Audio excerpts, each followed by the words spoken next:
like weekends or? Uh, Friday, Saturdays mostly. Oh, nice. Very cool. How's your week been so far? I guess it's just starting. Yeah, How's your weekend? it was okay. Are you watching The Last of Us? I can't remember. Yes, I'm mostly doing it to compare how much it looks like the video game. Oh, fair. Don't tell me anything but I haven't seen episode 3 yet. We're gonna watch it as soon as you and I are done. No, I haven't either, but I already beat the entire game, so it's kind of redundant. I love it. I love what they're doing. It's just kind of a fun. You're right. Yeah, it does definitely get big game vibes for sure. Oh, so far they've stuck mostly to the game. Yeah, I Like, love it. except for like, the hours of walking around shooting stuff and whatnot. Yeah, I'm glad. I'm actually really relieved that they didn't do like a ton of like just doing stuff like clickers and like it's like walking to me it's very much like the Walking Dead in this sense that it's not about the zombies, it's not about the clickers, it's about sort of where the human race goes kind of thing like that, and I appreciate that they're kind of staying there. Kind of a nice vibe. Here, let me pull up the chapter. So how did it feel? First question I want to ask you, how did it feel kind of going in this direction, bringing Baker in and stuff like that? Do you feel like you were sort It of feels going in the cleaner direction you now. wanted to go? Yeah, it feels Hmm. cleaner now. Okay. Yeah.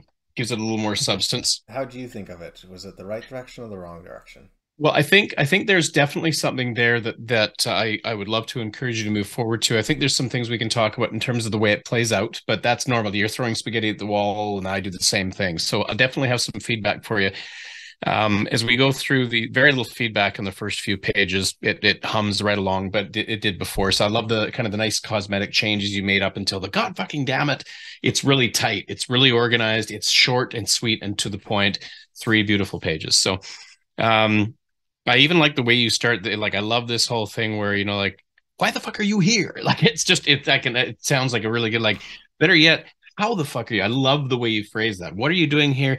And how did you even get on this assignment? I love that he's giving voice to the 2 questions I have. So I'm like, he's smart. So he's sort of voicing what I'm thinking. Yeah.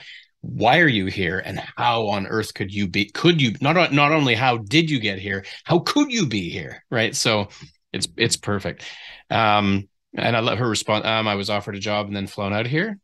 And then the way Dick comes in, I love some of the changes you made to Dick. The way Dick sort of is now much more involved. He's not just sort of somewhat passively and sort of calm Obi-Wan Kenobi way kind of going through. He actually gets in on this conversation, so I really dig that. Um, and I love her response to this is one thing that I really like that you're doing here with Ramona, and I'm going to suggest that this is one of the areas we can tweak as we get further into the chapter. I like that you're giving Ramona. Ramona desperately needs what's the right way to say it, a personality. She so far she's sort of been very much, except for when my 2 favorite moments where I really saw Ramona starting to show that she could be a strong character on her own in the story is that beautiful chapter where you have her wake up in the hospital and she walks through and she can sort of see things and feel things. That was the first and best moment where I saw Ramona really feel like a real human being. And I'm like, yeah, girl, here we go. And I thought she's coming into her power. Yeah. I really like that. And I like that you sort of continue that here. It's like, um, hey, stop trying to make me out to be the bad guy. Matthias tried to kill me. So I love that she's actually speaking up for herself. And that's really, and she's not just taking it, which is great. You slammed a nurse's head like all of this is great. I thought he was a guard of what, the cancer patients? Like it's that's great. I love this. I love Julius's response where he's like, "Hey, dude, like, it's not like the BPA, only hires straight shooting arrows." Oh no, that wasn't my intention at all. My point in that conversation was to point out that the BPA does hire criminals. No, that's what I'm saying. Yeah, like what I'm meaning is like, clearly, it's almost like Dick is saying, clearly the BPA has no problem hiring people who are a little fuzzy around the edges morally. It's almost what I was waiting for him to say is after, I mean, they hired you. Like it's sort of like he's saying, you're kind of a loose cannon. They're working with you. So clearly they're not entirely by the book. So I think it's a great response on Dick's point. Um, that's good. So I'm gonna say right off the bat that I think it's a very very long chapter about one thing. So all of the suggestions that I'm gonna make are going to be along the line of if this whole chapter is basically about Julius's outrage about the fact that Ramon is here, and then the conversation with Baker, and then it goes on further than that. By the time I got to about page 8, I was getting Okay, I get it. She's going to be on the thing and he's outraged and so on. And he can phone Remy and he could do all these things. But I still, at the end of the chapter, I still have no idea what she's here for. I don't under. So let's go into this here. We'll go down here. Um, so page 4, are we on page 5 here now? This is, I love this. Well, could a child do this? Nothing wrong with that, but it felt like a little bit, it felt like a little on the nose. Could a child do this? Get like a child, huh? She could lift it up. Either way, it works. And I love the fact that she does that. She picks it up. My suggestion right here is this is a lot of words that aren't necessary to me, where it goes, the wolves stop to look at her. It's like there can be a tendency on every writer's part to say more than they need to. To me, it would be, and this is purely a suggestion, the wolves stopped to look at her, obviously, what they were doing. Even Dick managed to raise an eyebrow to say in surprise at how much raw strength Ramona was showing off. That's now what we call being on the nose. I know that's why he raised his eyebrow. And the moment we say why he raised his eyebrow, it's like it sounds like it can sound like to the reader, you think I'm so dumb I can't figure out why he's raising his eyebrow? Obviously at her raw strength. And my feeling was that all of this conversation was a lot of explaining. This chapter has a lot of, in my opinion, unnecessary explaining of stuff. The magic of your first 3 pages, or your first 3 pages of this chapter, was boom, boom. We were moving forward, moving forward, moving forward. And then everything grinds to a halt at this point for the whole rest of the chapter is what it felt like, because there's just so much talking and explaining, and I'm getting lost in all of it. And it's no criticism at all of your writing. Your writing is fabulous, but I can, this is what I mean, spaghetti at the wall. I'm going to suggest that you can trim a ton of this back and get to a much punchier thing. A child would try to, I had trouble even following his logic here, and I didn't need to hear him say that anyway. So I might go with, though, the wolves stopped. Even Dick managed to raise an eyebrow. I would almost go straight to Julius, saying, "Don't move. I'm about to find out how this happened," and go right to that. It's like everybody saw the girl raise the thing, and so that would be one suggestion I would make there, because it just sort of felt kind of wordy and awkward. Okay, so from this point forward, from lard butt forward, I'm going to have some things to say, just that I think my reaction to it as a reader. And again, I love where you're going, but I think there's some things that we may want to talk about here. So he makes 5 fat jokes in a row. Mm-hmm.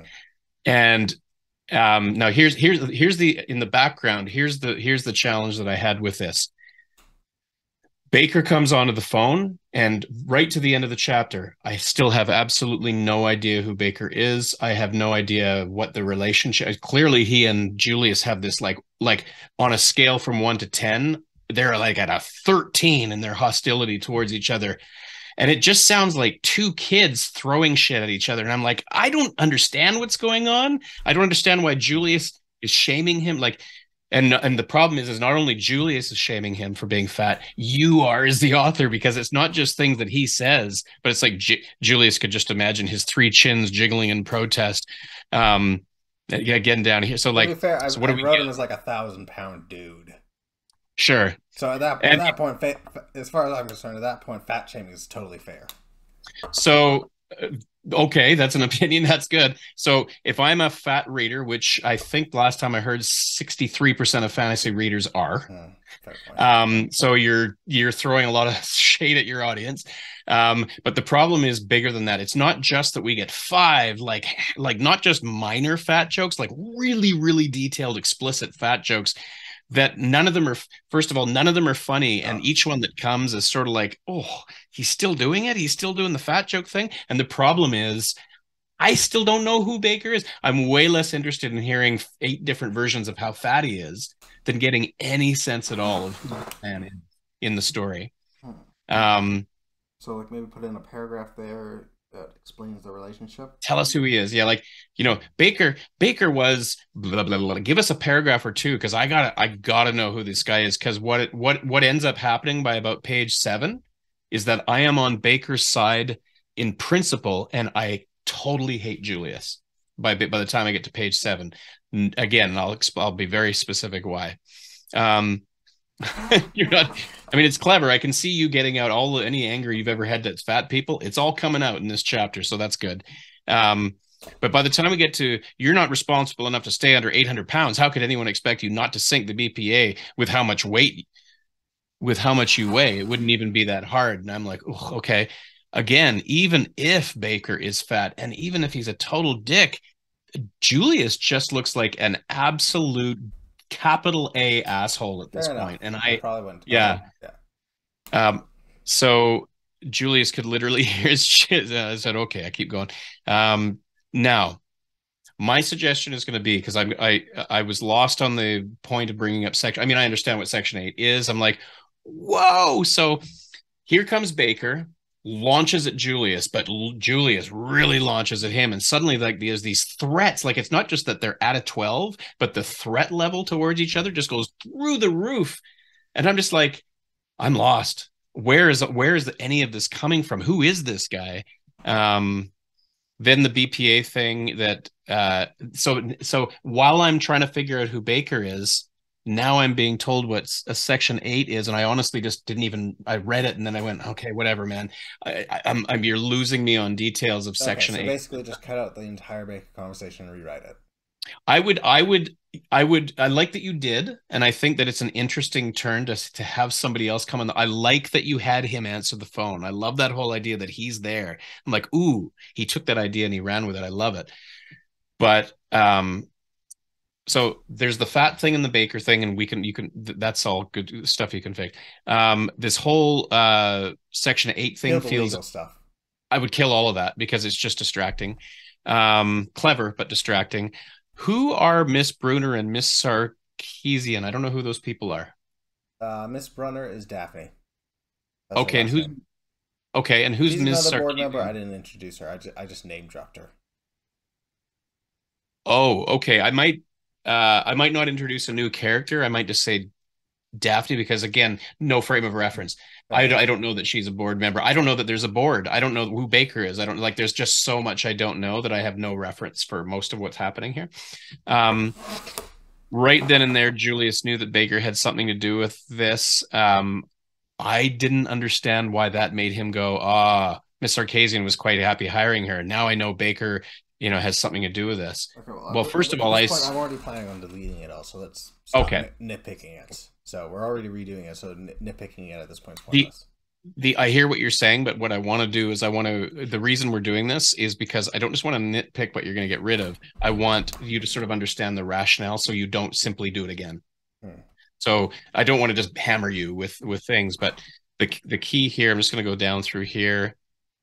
Now, these are aspects, even if you do change the Baker conversation, there are different aspects of this that I want to sort of walk through with you just to sort of straighten out if it's helpful. So Julius is threatening, and again, if you rewrite this, just be cognizant of this. Julius is being however you rewrite this, Julius clearly doesn't like Baker. And even once you explain who Baker is and their relationship, I'm certain that'll all make sense. But then Baker suddenly switches gears and starts threatening Ramona. Julius called him, asking for clarity as to why he's there. She has barely said a word, and suddenly Baker starts threatening her. If you renege on this deal, if by me having to change your file, we're going to send you to prison. And I'm like, what? What happened there? Julius is the one asking the question, and why is he leapfrogging Julius to go threatening Ramona, who's literally not even participating in the conversation? I'm assuming that what you're trying to do is get to that place near the end of the chapter where we see that she's terrified to go back to prison. Yeah. Yeah. So there's a different thing I want to address here in a moment. So that my suggestion would be rather than the simplest Occam's razor thing to do might be to just, the thing we really want to know about more than anything is what Julius wants to know about. Why is the question he asked in the beginning? What are you doing here? How did you get here? So in other words, why and how? So those are the two questions Baker is hopefully addressing. He answers neither of them here. So that's the first thing you need to do. My suggestion would be have him at least address them, even if he doesn't give more than a bullshit or sort of hazy answer. But have him at least try or something to address the questions he's asking. Well, I kind The of did. He, deal. he talks about Ramona's file. That's brought up like 3 or 4 times in this. That Ramona's file has been altered to make her appear more competent than she actually is. But everybody in this scene knows it's bullshit. But no one can prove it's bullshit. but it still doesn't answer the question. So in other words, all that does is introduce a new complicating factor that they fudged a file.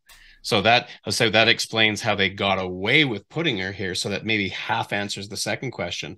But we still have no idea why anybody thought in a way that would make sense to any member of the team. Because it sounds like Baker. This is, if I boil it down, this is basically Baker's tact, as it's written currently. Julia says, "Why is she here, and how did you get her, and how did she get here?" And Julia says, "Well, she has this stuff on her file." To which Julia says, "Of course," immediately. If he was just to say that, Julia's going to go, "Come on, Baker, don't bullshit me. We both know she's 18. Come on, you're not answering my question. Why is she here, and how did she get here?" Baker can't, it doesn't make sense for Baker to go, "Oh, I know the answer to your question. Ramona, are you reneging on the deal?" No, that's not the answer. Give us an answer, even if it's a I non-answer. can't really have Baker come out and say, "Well, I sent her there to die so you could get into more trouble." Exactly. Oh no, he shouldn't tell the truth. However, I He think should. I have a solution to this. Yeah. I switched this part to Ramona's perspective. So Julius just walks off and starts talking on the phone. Ramona asks Dick about Baker, and then Dick explains Baker to the audience. Love it. And then Julius comes back, and he gives the actual reasons for why he's here, and his translation of Baker's political bullshit. That way, I don't need to write any of it. I love that. Hayden, Occam's razor, man. The simplest answer is usually the best one. I fucking love what you just said. That you're right. 3 or 4 pages shorter gets the. I love because you've answered another story challenge that I haven't even raised yet, and you'll see it here in a minute. So yes, bear with me as I go through the rest of this, and capital Y yes to everything you just said. Yeah, you get rid of all this stuff. Threatening Ramona, bringing up the charges, etc., etc. It also sounds like he's giving Ramona sort of the option here on page 8. Go ahead, and I'll take a minute. Sorry. No, take your time. No rush. Yeah, that was my general attempt at a threat, but I guess we're just kind of skip. I don't think that, because Ramona doesn't. Here's what you don't need to waste a second doing: convincing Ramona that she should stay on this job, because she isn't protesting. She's never once says she doesn't want to. She's never once said she wants to change.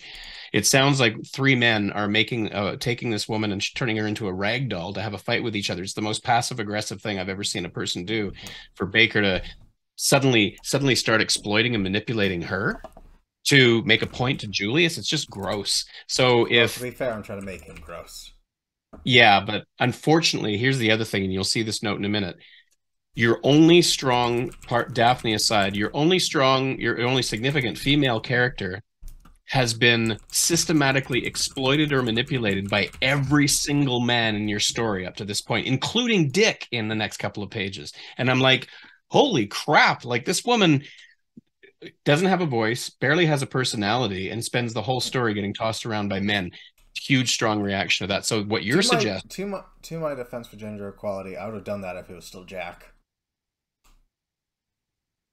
And I would have said the same thing about Jack, not including the gender factor, but it's so much worse when there's no way of getting around that. I don't mean it's bad and you've done anything wrong here, but I'm saying you're going to get a reaction, yeah. I think.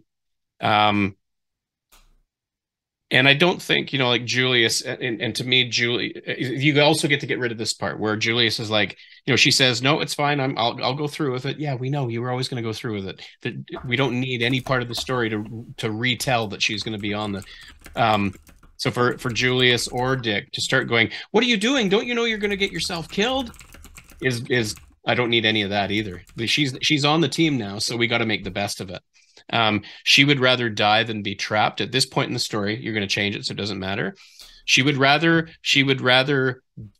basically what it looks like, she would rather be completely toyed with and manipulated by all of the men around her than go to prison. As far as I'm concerned, I'm starting to wonder if prison might be better than this emotional and mental prison that I'm clearly in.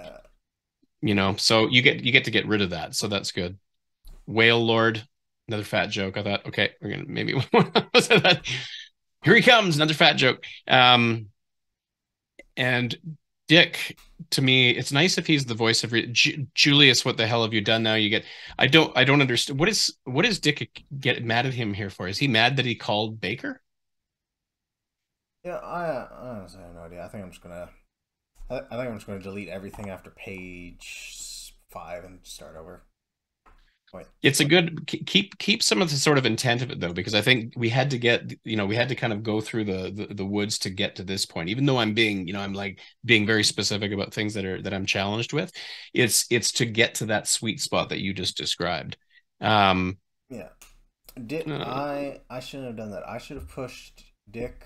Dick is the mediator. He's everybody's friend. So the moment Ramona makes her decision, he should immediately start supporting her, whether or not he actually likes it. exactly. Make But I would make the quite. best out of the worst situation. Mhm. And I would quite frankly not put Ramona in the position where she has to make a decision at all in this chapter. There is no decision to make. It's been made. Rather than having to, because what you're doing is you're resurrecting the dead only to put them back in the grave again. She's on this mission to get into a conversation that puts her in a position again to have to choose whether she's on it. And then I just, I would get rid of all of that. Go with your gut on the idea of Dick and she have a conversation. I'm still waiting for Ramona. Like Ramona's best moments are still in the past so far in the story because we had the hospital scene, we had the Matthias scene, and right now she's just sort of listening to all this stuff going on around her. And I'm like, who is she? Why did they put her like the magic sweet spot for this chapter? I would love is for Baker to sort of I'm looking forward to seeing what you say. I feel like Baker would give Julius an answer. It would be bullshit. It wouldn't be the truth, of course. But I'm dying to know why she's on that. And it could be that you yourself are still kind of searching for what that would be. I'm just gonna Um, have Julius come back and explain the actual reasons that, and then say he just said a bunch of political bullshit because I can't think of an actual way how mhm. to excuse that without coming up with a bunch of legal bullshit in the process, and I don't really want to do that. She's got, you can, Baker doesn't have to give anything more than one sentence. Julius, you're just gonna have to trust us. She's got some tools and some skill sets. Let's just say she's got some skills and tool sets that are gonna come in handy and leave it at that. And no more explanation than he says, but you don't understand. No, Julius, you don't understand. That's the best explanation that you're gonna get from me. Don't forget who's in charge. Like, that's it, like eventually and later we find out the truth because it's all I need is that is okay. We're going to find out in the chapters that come why she's here. The people up in the head office know she's got abilities or things that are going to come in handy. They're keeping the what from Julius, and that of course is killing him. And so it's like, okay, I guess, okay, I guess you're coming, let's get out of here. um and I would So give some thought. Sorry. move Baker's actual reasoning to the interlude then. Possibly, yeah, absolutely. Yeah, you mean like the real truth? You Yeah. mean like the thing that, yeah.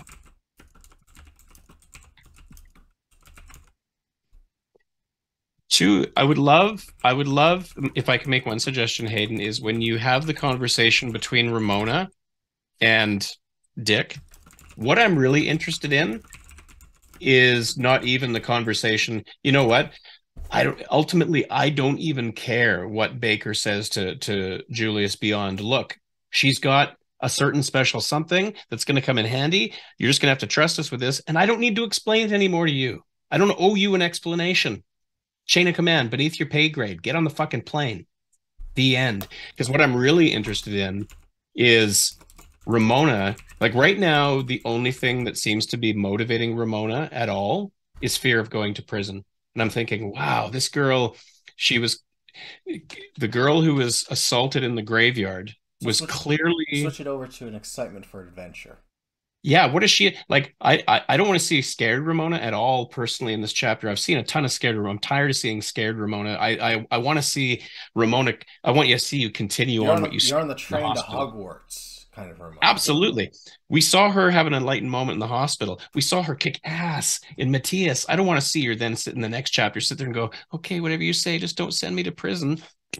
No, I want to see this girl be like, okay, I guess you're coming with us. And we're like, yeah, maybe she's doing something with Dick, like as they're talking, maybe she's doing something like really like outlandish and like showing more of her power, but they're not talking about it. But Dick's sort of like looking at her going, what? So that when Julius comes back and says, they seem to think she's got something special that's going to help us on the mission. Dick, by that point, is like, maybe they're right, dude, because Ramona just did something in front of him that's like, people aren't supposed to be able to do that, even if everybody else is magical. Like That could be flower out fun. of her skin or something. Honestly, I can't think. Something fucking crazy. Yeah, like you decide, like whatever. It's got to be something that serves a story later. Like, so think about what is she going to do on the this trip they're going on that they couldn't have done it without her. Whatever that Yeah, there is. are a lot of those moments, but those are all technically hidden from Julia. It all goes back into when they go into the mountain and into the jungle. That's when she really starts to shine because she can just manipulate the shit out of everything in there. Okay, well that's good. I mean, then you can do on this winter, the winter up in the Arctic. We can see that she almost, like he's still. I like that idea that Julius is still waiting for her to show this great thing she's going to do. But if you plant that idea in the conversation with Baker, where he says, "Look, she's got something. Trust me," and plus you're fooling us into believe that Baker's actually on Julius's side. Like, trust me, I'm sending her there. She'll help you. And I'm like, oh, this Baker's a fat dick, but he sounds like a good guy. Only for you to later show us he's not. Um, but she's really, I think this girl really desperately is in need of a motivation beyond just fear of, she's way past fear of prison in my mind. Yeah. This girl, whatever was true back, when she met Matthias and all of that stuff, she's way past that to me. This is a girl who suddenly got wings, like, and I would play with that, not literal wings. um I actually did consider that for a while. that could be fun. Yeah. Well, now they'd have to be leaf wings since her entire theme is plant magic. I love that. Yeah. Originally, it was more solar flare type thing, supernovas and shit. And maybe she's activated by certain environmental conditions. Like she's yours to create, right? Like she's yours to sculpt.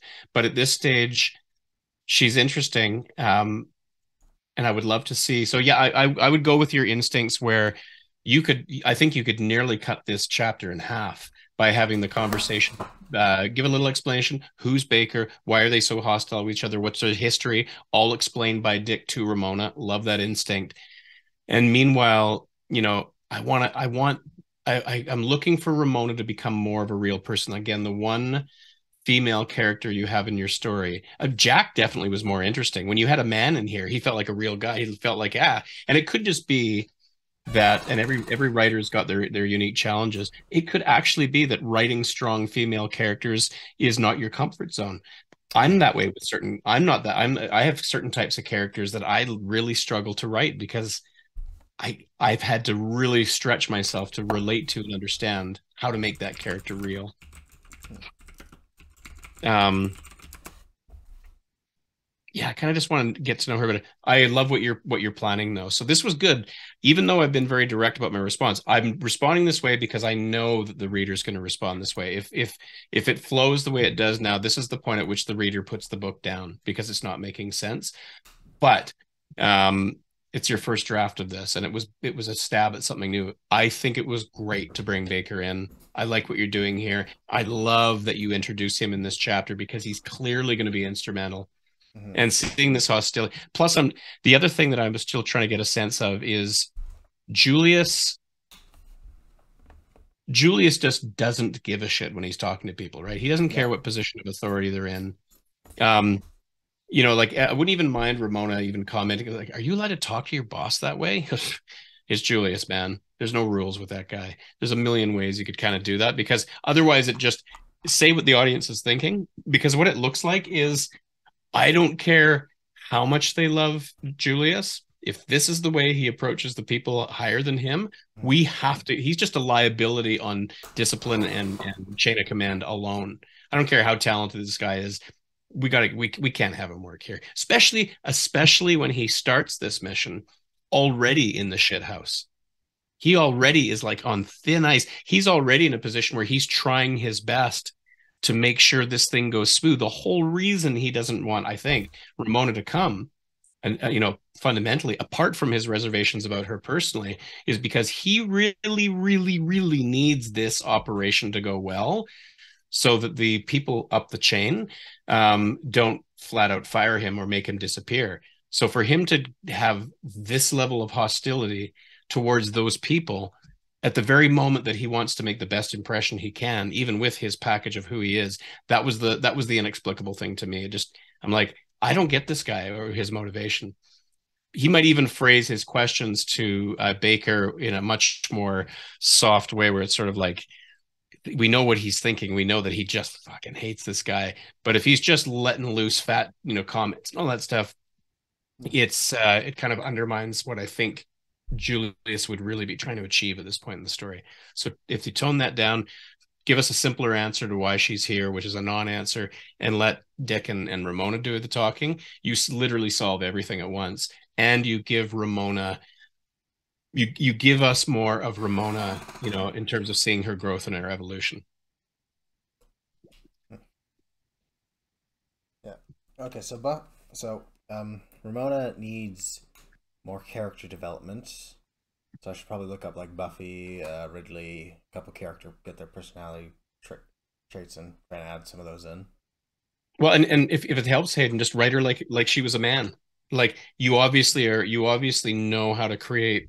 There's no question that you know how to create really cool, interesting, um, flawed but heroic characters. Like even if it takes massaging some of the dialogue, like what you've made of Julius and all these guys up until this point has been brilliant. If it helps to just think of her as a him, because right now she comes across as alternately superpowered and totally helpless. Mm. And it's just about giving her. I like what you said. Like if she and Dick are talking, I, I I wouldn't even. I need to Sorry. remember to do things from her perspective. Yeah, like if she even said, because there's one other thing that I want to know that we haven't even talked about in this chapter. You could kind of deliciously do all of those things at once. Dick explains to her who Baker is and what the relationship is and why they have this hostility. That answers, at least sets that up. She would also, to me, if I'm her, I'm definitely wondering this anyway as the reader is, so what is this mission? What are we now? I'm not saying you explain any of it, but to me, she would at least be asking, so even if it's just to make small talk, where are we going and what are we doing? And Dick can say, well, yes, I can tell you some things now, and there's some things I can't tell you till later because they're classified until we get there. But I can tell you this, and whatever that is, he tells her, even if it's just we're going on a wild adventure up in the Arctic. Even if it's just that, she could be like, "Oh my God, I've always wanted to travel." When I was a kid, every Christmas when Santa Claus would come, all I thought about was, wouldn't it be cool to actually go to the North Pole and see his house? Like she's childlike. Keep her childlike, but she's cool because she's childlike and she's the Hulk, right? And so if she's like, "Oh my God, are we going to the North?" Dick, I know this sounds crazy, but do you think we might actually see Santa's house? And Dick's like, "Oh, you're adorable." But Yeah, the proper that just, response to that would be it's not Christmas, so of course we're not going to see Santa tonight. do you think we'll see like elves and reindeer? And I can see here Dick saying, "Well, we might run into something, that's for sure. So yeah, I hope you've been a good girl this year." Like, so you could have some really, really fun thing, but that just makes her more charming. And also, but if she's also like doing something, like especially if this is a movie, right at the moment where Baker says, "Look, she's got a special skill set." Let me just put it that way. And I think she's really going to come in handy. If right at that moment, like something's about to fall and something's about to fall on one of those 30 men and women who are over there, like, "Oh my God, it's collapsing. What are we going to do?" And she just goes over and does something super, um, right as Baker says that. And Dick's like, they're like, "Okay, all right." Like that could be cool too. Mm. I'm looking. Then she's being active too. She's not literally standing there in a whole chapter listening to men talk about her. So, but basically, what I'm hearing is make this part from her perspective, and I really got to reiterate to myself, put myself in her shoes, and stop just trying to mold her into shit. That could be helpful. Yeah. You've got, the thing, your greatest, every writer has a strength and a weakness. I definitely have mine. Your strength has always been, in my opinion, my humble opinion, very few people I've worked with build worlds like you. and backstories like you. Your architecture, your big strokes, your big picture stuff is through the roof. The on the ground human interactions, relationships, setting up and building your characters. We just need to work on that together. It's not at all that you're bad at it. You're very good at it. It's just an area that I think we can develop. Oh yeah. In this case, with Ramona. Hell, look back at Robbins. That entire story is literally just set up a smuggling group. I think I told you this before, but I read the first iteration of BPA that you gave me months ago, and it's night and day, dude. Like you're writing not just your style, but your character development, your world building. You're slowing it down and letting it sit and simmer for a while, letting your audience connect with the characters a little better. You're such a better writer. Not and you were a good writer then, but you've come so far. And what that means is the curse of that is going to be because your chapters up to this point have become so strong and so well written. When something comes along that it's not that it's not at all that it's badly written, but when things sort of are not logically tied together or characters seem to be behaving in sort of odd and inexplicable ways, it just becomes really obvious because the rest of what you've written is so good. Yeah. So don't take anything I'm saying today as what the fuck, Hayden, this is terrible. That's not at all the case. This is just an area, and we're going to do this again, just about making it clear. Okay. And you came up with the solution, and it's a good one. Did you manage to get to the interlude, or is it just this? I actually didn't even finish the last 2 pages of this because it took that long to go through it, but I'll definitely hit that next week. And it's short, right? Your interlude isn't that long, right? No, it's like let me double 3 pages. Oh, sweet, perfect. I'll get through that. And the other thing you sent me, Copperton chapter 11. Yeah. I've read.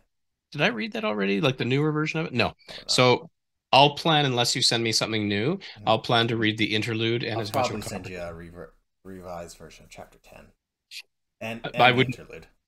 I wouldn't be bothered, yeah, if we went over your new chapter 10 for next week for sure. I'll probably still send you a copy of Copperton in case you somehow magically finish both of them.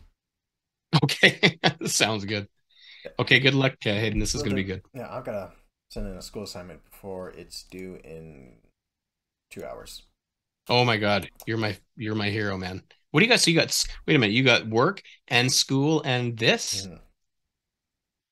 Do you sleep? Too much. Too much. Yeah. Well, that's good. I just need to figure out how to add the images and then get the send in. Believe it or not, the hardest part about my class is sending the assignments in.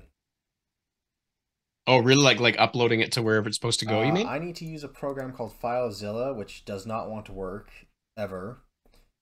And most of the time, and my teacher does not give very good instructions on this crap. Oh, that's frustrating. She basically just says, read these parts of the textbook, gives me an assignment, go. Oh, that's really frustrating. Yeah. Not a lot of hands-on stuff, not a lot. She sent me my username, password, and the website ID for FileZilla. The problem is they all look the same, and she didn't tell me which one did which. She needs to do a better job of that. What school is this that you're talking about? BCIT. No, that's bullshit. Yeah. Yeah, they got to do a better job of explaining it. Yeah. Okay, well, good luck with everything, and get a good night's sleep, man. Will do. See you tomorrow. Take care. Bye-bye.